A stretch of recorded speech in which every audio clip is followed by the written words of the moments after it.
얼마 전 맨체스터 대학과 모리셔스 대학의 과학자들은 외계 문명이 지구에서 날아오는 전파 신호를 탐지할 수 있는지 시뮬레이션을 해보았고, 지금까지는 쉽지 않았지만 앞으로 탐지될 가능성이 기하급수적으로 올라가게 된다는 사실을 발견했습니다.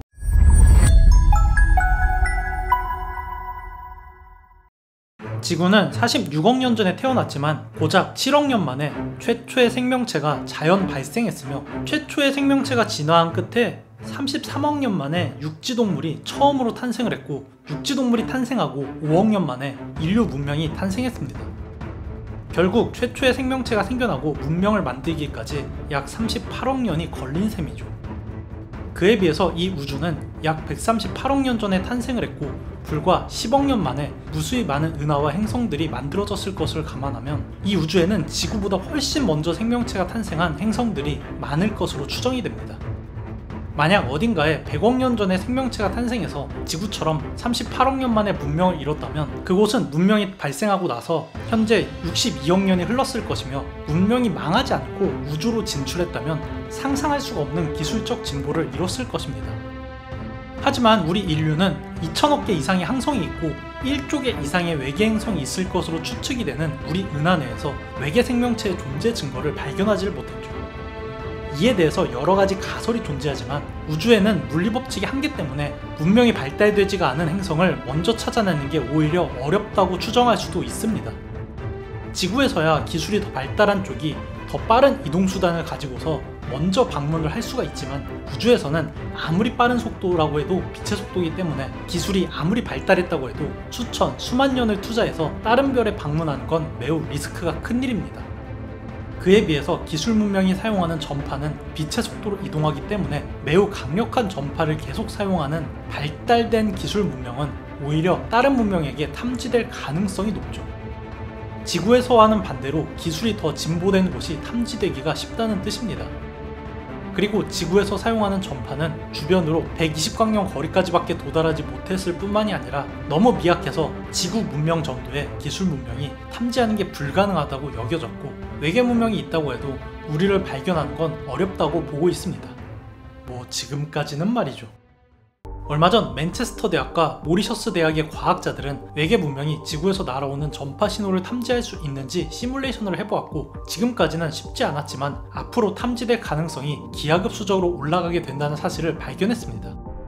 로얄 아스트로노미컬 소사이어티에 발표가 된 이 연구에 따르면 다행히 아직까지는 지구보다 기술이 더 발달하지 않은 이상 태양계에서 가장 가까운 별 중에 하나에 속하는 바너드 별에서조차 지구에서 날아오는 무선 신호를 탐지할 수가 없다는 것입니다.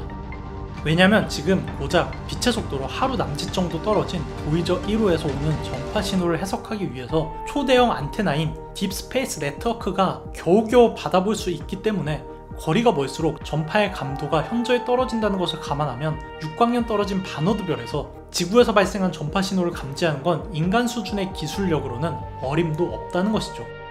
하지만 우주에서는 오히려 기술력이 더 진보한 문명이 발견되기가 쉬운데, 만약 다른 항성계를 탐사하고자 하는 문명이 존재한다면 별들 간의 거리를 생각했을 때 무인 탐사선이 효과적입니다.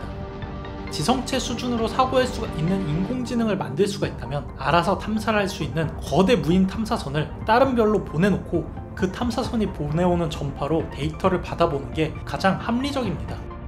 이때 수강년 거리에서 전파를 온전히 받으려면 보이저 1호와는 비교도 안 되는 고출력을 가진 전파를 사용해야 하고, 이 과정에서 다른 문명에게 이 전파 신호를 들킬 수도 있기 때문이죠. 그런 의미에서 이번 연구는 지구에서 우주 밖으로 새어나간 전파가 인간의 기술력으로 감지가 가능한지 확인을 한 것이고, 아직까지 6광년 거리 떨어진 바너드 별에서조차 감지가 쉽지가 않다는 것이죠. 하지만 현재 통신 속도는 점점 더 빠른 속도를 위해서 강력한 광대역 시스템으로 이동하는 데다가 우주로 유출되는 전파 신호의 강도가 지구에 존재하는 인공위성이 많아지면서 강해지고 있고 점점 더 급격하게 증가하고 있다는 것입니다. 이번 연구는 기존에 TV나 라디오가 많은 전파를 사용했으나 현재 TV와 라디오 사용량이 줄어서 오히려 우주로 유출되는 전파의 양이 줄어들었을 것이라는 주장을 전면으로 부정한 것입니다. 거기에다가 논문에서는 인공위성 통신을 사용하는 전파가 늘어나면 우주 밖으로 유출되는 전파가 기하급수적으로 커질 수가 있다고 주장을 했는데, 이 경우 특히나 크게 기여하는 것은 일론 머스크의 스타링크 사업입니다. 스타링크는 현재 지구에 존재하는 모든 위성보다도 더 많은 거의 5만 개에 달하는 위성을 발사해서 지구 어디에서나 가능한 위성 통신을 구축하겠다는 계획인데, 스타링크가 대성공을 하게 되면 지금보다 훨씬 더 많은 전파 신호가 우주 밖으로 나가게 될 예정입니다. 먼 미래에는 스타링크 같은 인공위성을 이용해서 화성이나 달과 통신하는 행성 간 통신망에 사용될 수가 있어서 지금까지는 외계 문명이 지구를 발견하기 어려웠지만 이제는 점점 더 쉬워질 것으로 추측할 수가 있습니다. 다행인 건 지구 최초의 전파 신호가 도달한 곳은 아직까지 지구로부터 고작 120광년 거리이며 수천 광년 거리까지 전파가 도달하기 전에 전파 신호를 수신할 수 있는 별 자체가 워낙 적기 때문에 당장은 전파 신호 때문에 외계 문명에게 들킬 걱정을 할 필요는 없습니다. 그리고 예전에 이 채널에도 소개했지만 인간 문명의 기술력으로는 지구라는 행성 자체가 존재한다는 걸 발견할 수 있는 별조차 극히 드문 운이 좋은 위치에 지구가 있기 때문에 외계 문명이 존재한다면 지구의 존재를 아직 발견하지 못했을 수도 있습니다. 다만 이 경우라면 스타링크 등으로 유출되는 전파의 양이 더 늘어나게 되면 언젠가 그들이 지구를 발견하게 되겠지만요. 그러면